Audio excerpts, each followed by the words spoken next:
হাজোত উপস্থিত অসম প্ৰদেশ কংগ্ৰেছৰ সভাপতি গৌৰৱ গগৈ। হাজোত লোকসভা বিৰোধী দলৰ উপদলপতি তথা অসম প্ৰদেশ কংগ্ৰেছৰ নৱনিযুক্ত সভাপতি গৌৰৱ গগৈ উপস্থিত হয়। গৌৰৱ গগৈ কংগ্ৰেছৰ দলীয় নেতা কৰ্মীসকলে চেঁচামুখ দলংঘাট চকৰ পৰা আদৰি আনে।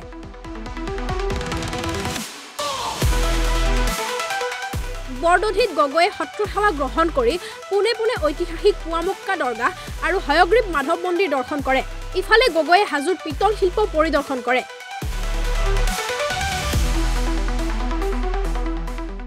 এই সময়ছোৱাত গৌৰৱ গগৈয়ে ঠায়ে ঠায়ে দলীয় কৰ্মীৰ সৈতে মত বিনিময় কৰে।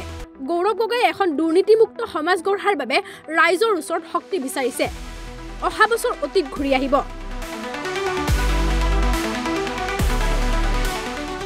কংগ্ৰেছ দলে পুনৰ অসমত শান্তি সমন্বয় ঘূৰাই আনিব।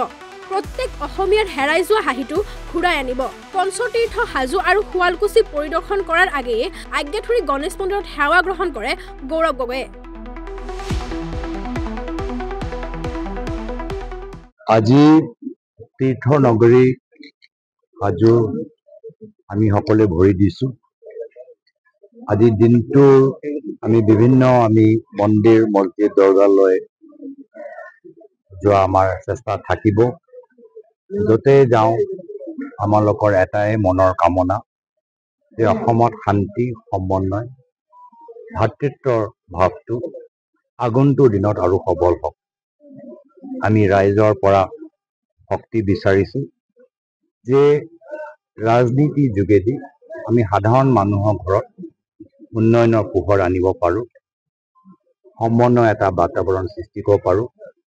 আৰু যিসকলে হিংসা আৰু ঘৃণাৰ এটা বাতাবৰণ সৃষ্টি কৰিবলৈ বিচাৰিছে তেওঁলোকৰ যে মনৰ কামনা কেতিয়াও পূৰণ নহয়, তাৰ বাবে আমি ৰাইজৰ পৰা শক্তি বিচাৰিছোঁ।